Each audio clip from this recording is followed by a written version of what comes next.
I have always loved daylilies because they're so easy to grow and look so great in large quantities. Once planted, daylilies can thrive for many years, even decades, with little care, even beside a country road. They are widely considered one of the easiest perennial plants to grow, and they tolerate a wide range of soil conditions, including poor soil, as long as it's well drained.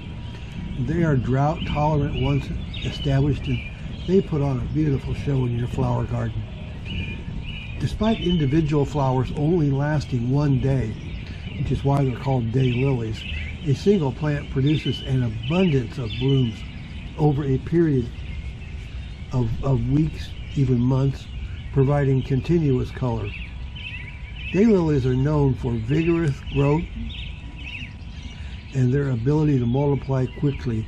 In various garden soils, they are tough, low-maintenance perennials because they adapt to a wide range of conditions.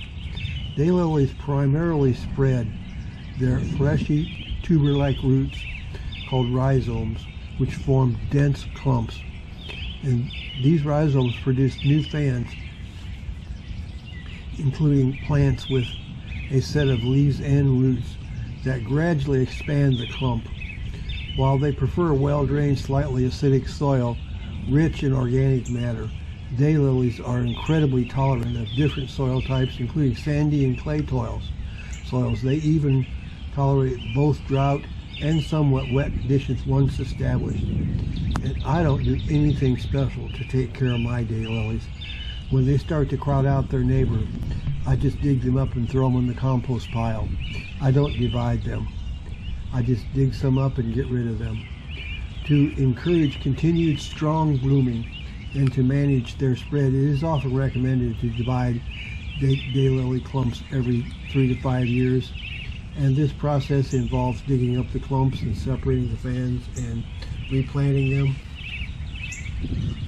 This division actually helps propagate more plants. While generally fast multipliers, their exact growth rate is influenced by variety. Some older, wilder daylilies, like Hema or Calisfolda, are more aggressive spreaders than the modern hybrids. In seed catalogs, there are many colors and sizes of daylilies that may need special care to reproduce slower than common ordinary daylilies, but I love the common daylilies the most.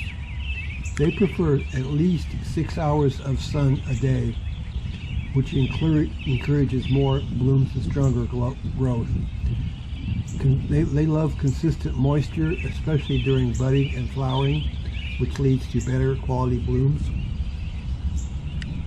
While they don't require heavy fertilization, I actually don't give mine any fertilization at all. An application of compost or a balanced slow release fertilizer can boost their growing and flowering. In warmer climates, they may even grow and multiply faster. Here in Zone 5 in Illinois, they reproduce just about as fast as I would want them to. Older, wilder types of daylilies are super enthusiastic spreaders compared to the newer, fancier hybrids. They love at least 6 hours a day. The more sun, the more blooms. Keep them consistently moist, especially when they're budding and flowering. This means better blooms and happier plant all around. And you don't need to go crazy with fertilizer. Like I said, I don't give mine any. But a yearly dose of compost or fertilizing in the spring can really kick their growth into high gear. In warmer places, they might grow and multiply even faster since they don't have these cold winters to force them into a dormancy. That was all about daylilies. And if you like these daylilies here in my front yard garden, please subscribe to my channel, and I will talk to you next time. Thanks a lot. Bye.